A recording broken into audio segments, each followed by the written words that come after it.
I watched my son through the diner window, his hands moving steady and sure as he refilled coffee for the couple in booth 3. 22 years old, junior year at Ohio State studying mechanical engineering, and he still insisted on working the weekend breakfast shift at Harlow's on 5th. The November wind was cutting through my jacket as I stood there on the sidewalk, not wanting to go in yet, just watching him. His name was Owen, my son. The whole reason I get up in the morning, especially since his mother, Joanne, passed from ovarian cancer when he was 6, 16 years of the two of us figuring it out together.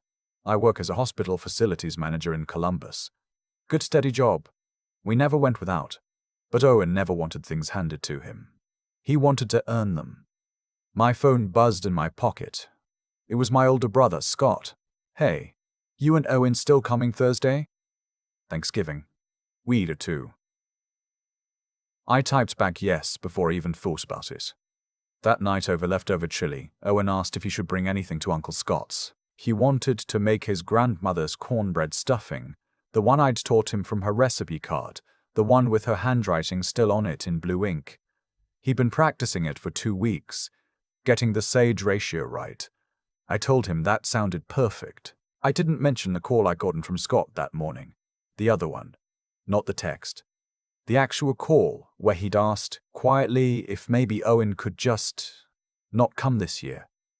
Vanessa's parents are flying in from Charleston. They're pretty traditional. They might feel uncomfortable around someone who, works in a restaurant. I told him Owen was a college student working his way through school. Scott said he knew that.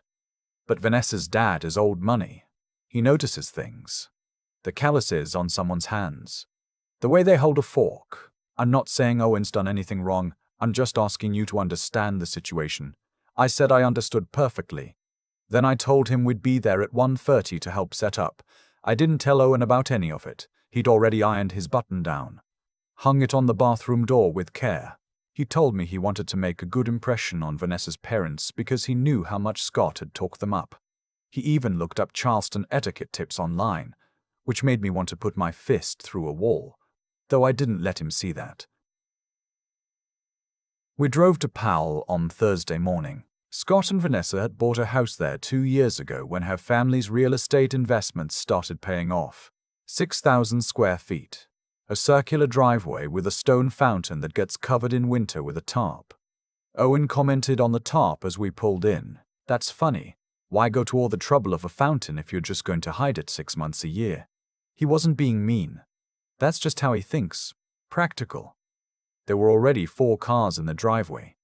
A Lexus SUV, 2 Audis, a BMW with South Carolina plates. I parked my 8-year-old F-150 on the street. We're early, Owen said, grabbing the foil-covered dish from the back seat. Good, we can help. We rang the bell. Vanessa answered. She was dressed like she was attending a museum fundraiser, not a Thanksgiving dinner in her own house. Full makeup. Jewelry I'd never seen her wear before. Her smile landed on me and then slid off Owen like water off wax. Oh, you're here. Not a greeting. A notation. We thought we could help set up, I said. We have it covered. Her eyes moved to Owen's hands, still holding the cornbread dish. What is that? Owen made stuffing. His grandmother's recipe. We're doing a fully catered meal this year. She didn't reach for it. You can just set it in the mudroom. Owen said okay and started to move toward the door. Actually, Vanessa said, I need a favor, Owen. Her voice went smooth, the way someone's voice goes when they've rehearsed what they're about to say. My parents' friends are all here, and we have a situation in the garage. The caterers delivered an extra table and some folding chairs that need to be moved into the basement. Could you give them a hand? You look like you know your way around that kind of thing. I felt Owen go still beside me. He looked like he knew his way around that kind of thing. Because he worked at a diner. I can help with that, Owen said. And I heard it in his voice, the decision to keep the peace, to not make things hard for me, to be the bigger person when he was 22 years old and shouldn't have had to be. Owen. I put my hand on his arm. It's fine, Dad. Quiet. Certain. I'll go help. Certain. I'll go help. He handed me the cornbread dish and followed the caterer around the side of the house. I stood there holding Joanne's stuffing in my hands, and I watched him go. I should have gone with him. Should have taken the dish, put it back in the truck, driven home, ordered pizza, and watched the game. I know that now. I knew it then, if I'm being honest. But Scott was my only sibling. He and I had been close once, before Vanessa, before the Powell house, before Charleston money entered the picture. I told myself maybe I was reading it wrong. Maybe it was an honest favor.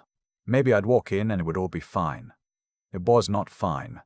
I walked into a living room full of people I didn't know, all talking about golf courses in Hilton Head and a legal dispute someone's neighbor was having with a homeowners association. Scott found me near the bar cart, clapped me on the shoulder, handed me a club soda because I don't drink. He looked relieved to see me. Looked like a man trying to manage too many things at once. "Where's Owen?" "Helping in the garage." Scott looked away. "Right. Yeah. Listen, it's just for a few minutes." "It's Thanksgiving, Scott. I know. I know what it is." He lowered his voice. "Vanessa's dad made a comment last night. He asked what our family was like, and she mentioned Owen works at a diner.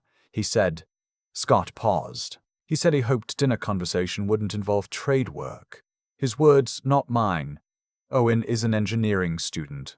I know that. He carries a 3.4 and he's applying to Boeing next summer. I know that too, man. I'm caught in the middle here. Where are your kids?" He blinked. "Upstairs, getting dressed. For Thanksgiving dinner. Vanessa wanted them to look nice for the photos." Photos. Her mother hired someone. A photographer. For the family portrait by the fireplace.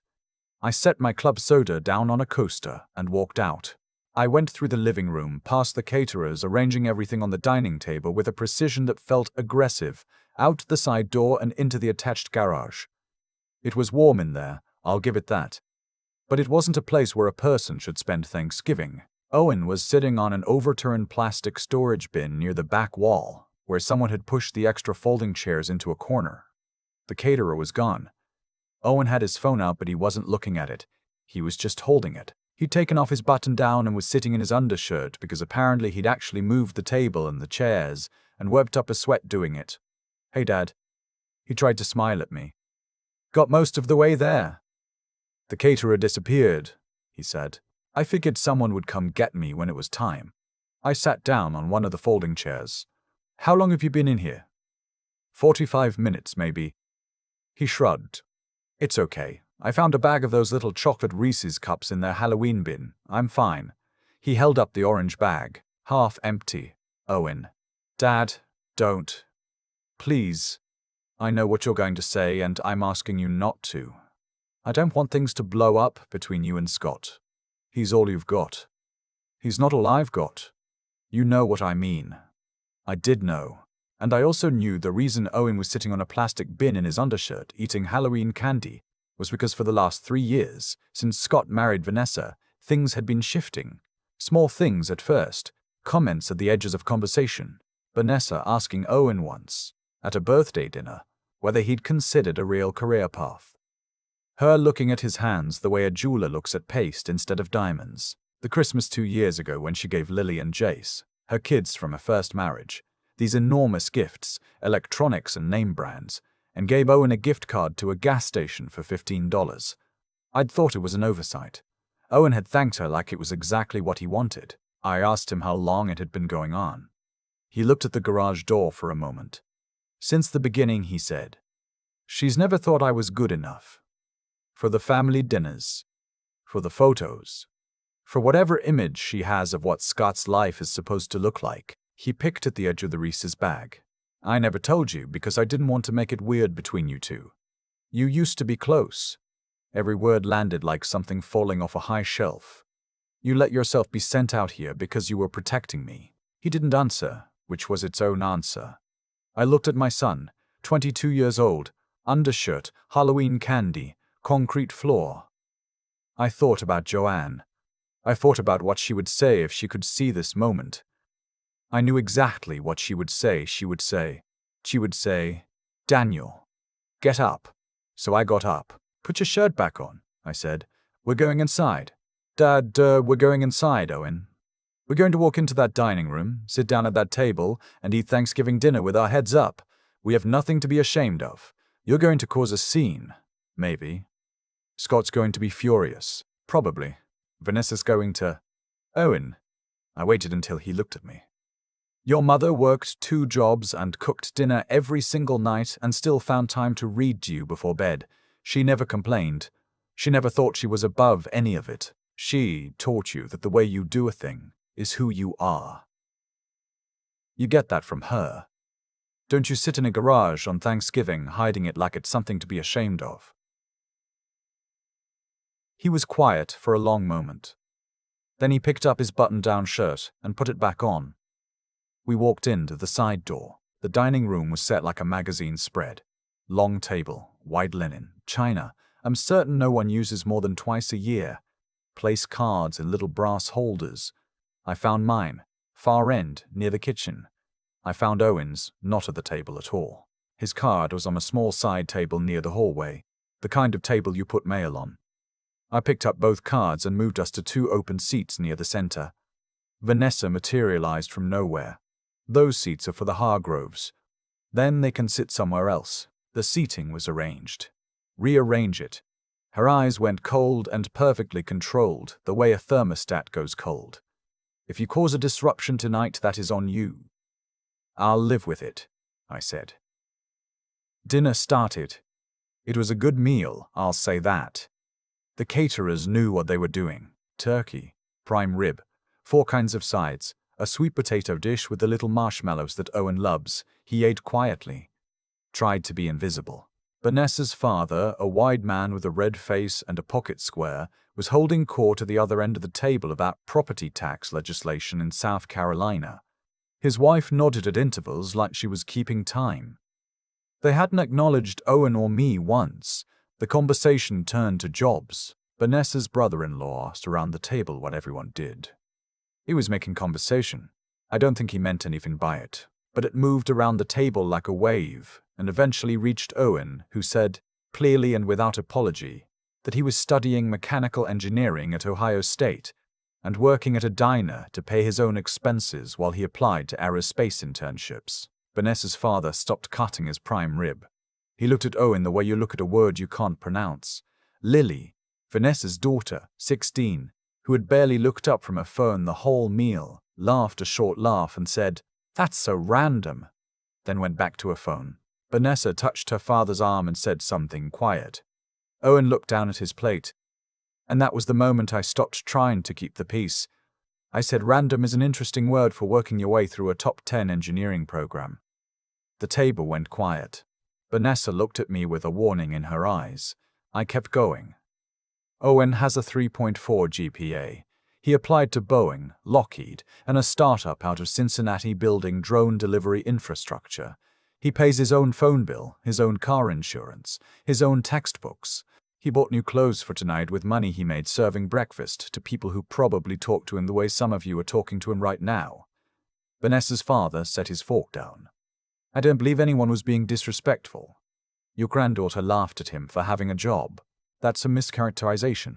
Then characterize it correctly for me, I said. Because from where I'm sitting, a kid who holds down a job, maintains a GPA, and shows up to a family dinner he was sent to a garage during, that kid has more integrity than anyone at this table who's never had to earn anything. The silence was total. Vanessa stood up. Her voice was measured and very cold. I think it might be better if you finished your meal and then said your goodbyes. I looked at Scott. He was looking at his plate. I waited. He looked up. His eyes moved from me to Vanessa to Owen. I watched him doing the math.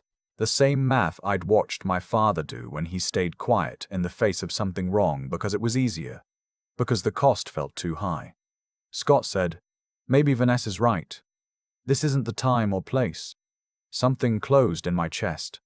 A door I hadn't known was still open. "Okay," I said. I put my napkin on the table. I looked at Owen. He was already starting to stand, his face doing the thing it does when he's trying not to show that something hurts. That same look he had at his mother's funeral when he was 6 years old and kept asking me if he was being brave enough. He was brave enough then. He didn't need to be brave right now. "We're going to take the stuffing with us," I said loudly, more to the room than to anyone.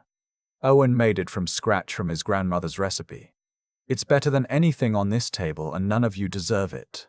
Vanessa started, "You don't need to be."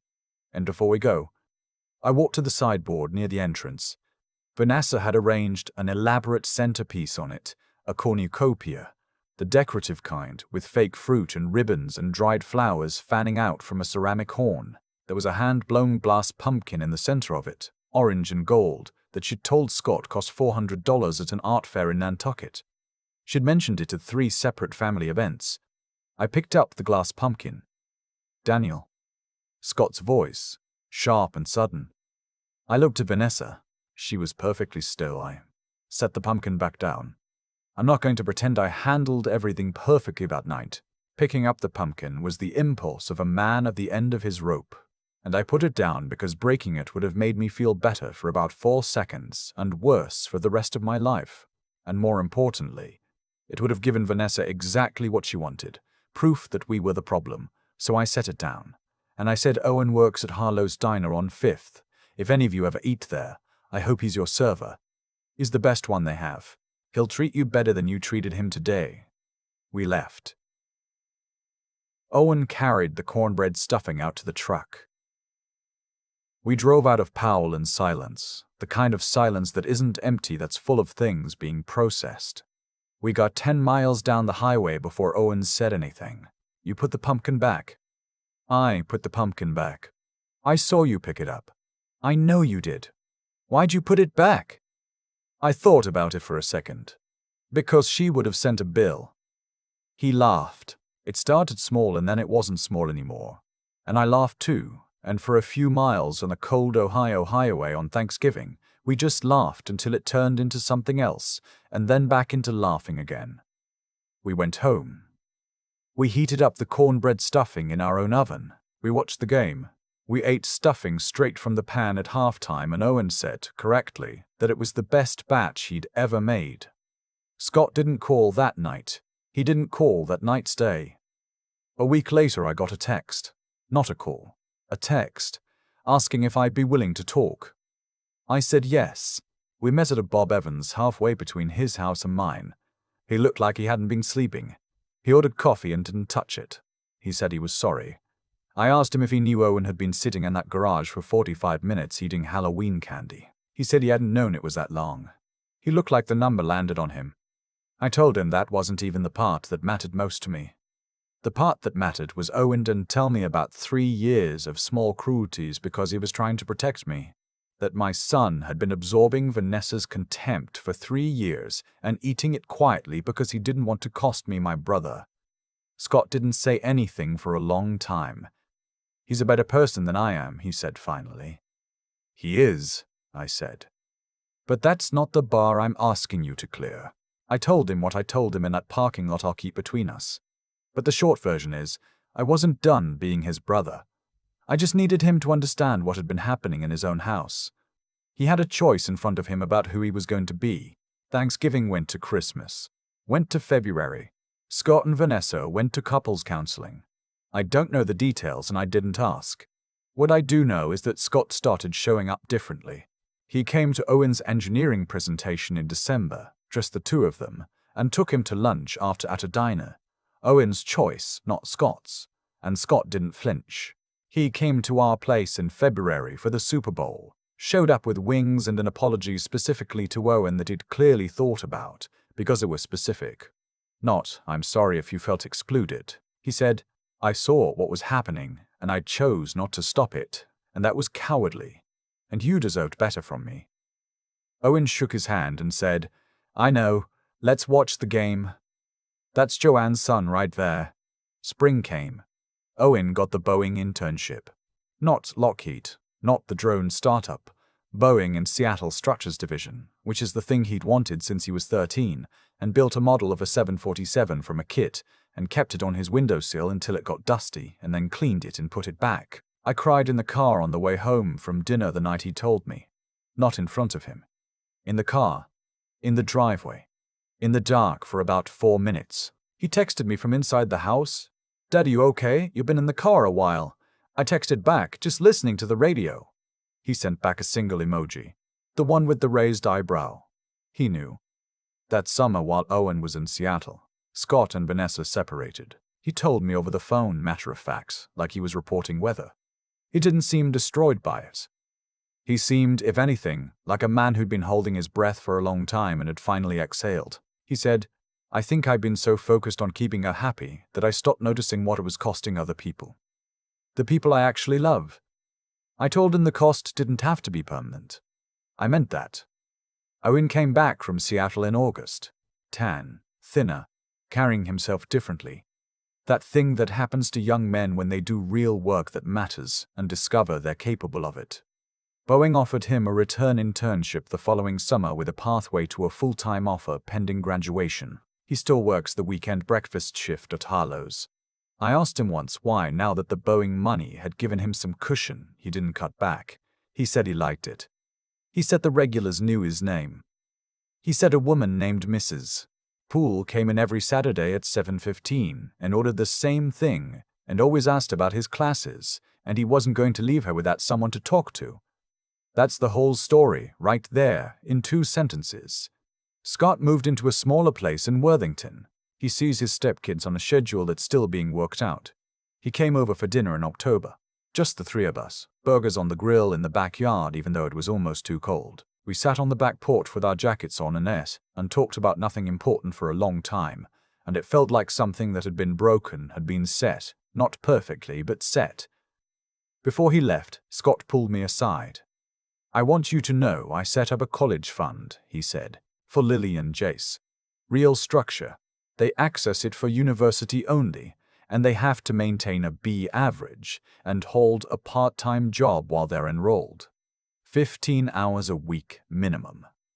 "Vanessa must love that," I said. "It's in my name." "She doesn't get a say." I looked at my brother. This man who used to sneak me the bigger half of things when we were kids, who drove 4 hours in a snowstorm when Joanne was in the hospital and didn't say a word about it, just showed up with bad vending machine coffee and sat with me until we knew she was okay. He'd lost himself for a while in someone else's idea of what his life should look like. But he'd found his way back. "Good," I said. "They need to learn what Owen learned." "What's that?" "That the work is the point, not the reward. The work itself." He nodded like he was writing it down somewhere. Owen graduated the following May, 4 years, on time. The way he planned. 3rd in his class.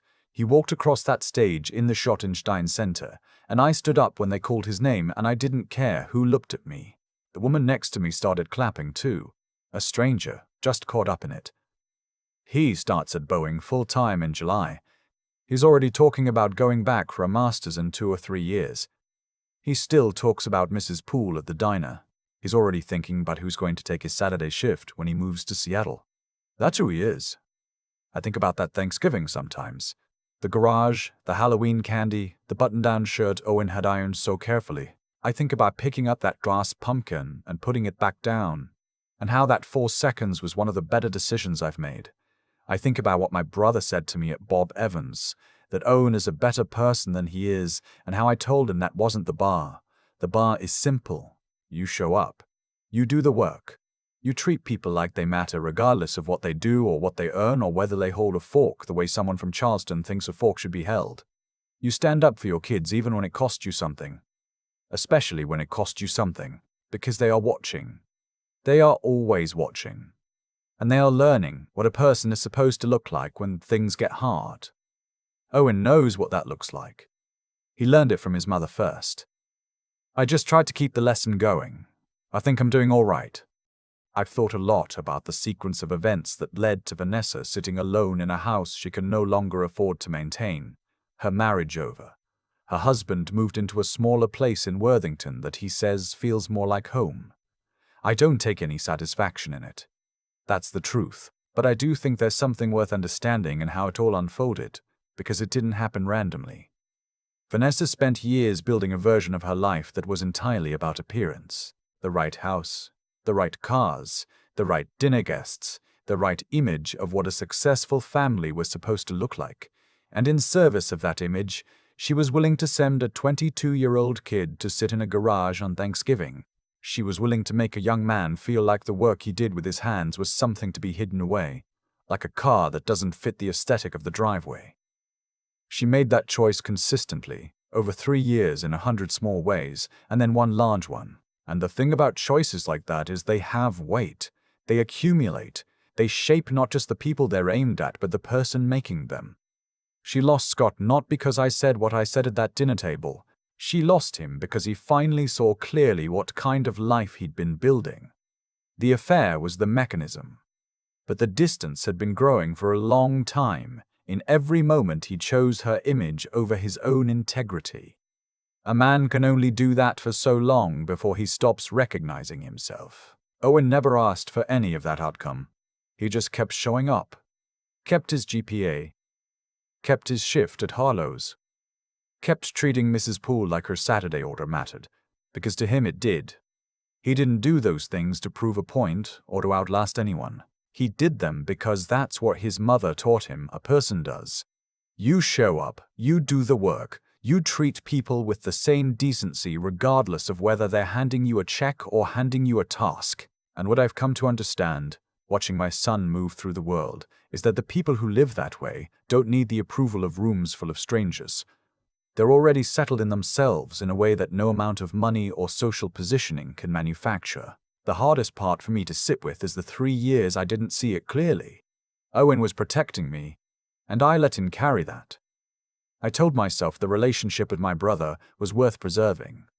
That keeping the peace was a form of wisdom, but keeping the peace at the cost of your child's dignity isn't wisdom. It's avoidance with better PR. I know that now. I wish I'd known it sooner. What I'd tell any parent watching this is just that. The peace is not worth it. Whatever family relationship you're trying to preserve, whatever awkwardness you're trying to avoid, whatever you think you stand to lose by speaking up, it is not worth more than your kid knowing, without any doubt, that you will stand in the gap for them. Not eventually, not when it gets bad enough. Now, the moment it starts. Because they are watching how you respond to the first small cruelty. And that response is teaching them what they're worth. Owen knew what he was worth before I walked into that garage. His mother made sure of that. But I think about what it meant to him to watch me pick up those place cards and move us to the center of the table. To hear me say out loud, in a room full of people who'd already made their judgment, that his work was not a footnote to his value but evidence of it. That's the thing I got right. I just wish it hadn't taken me 45 minutes.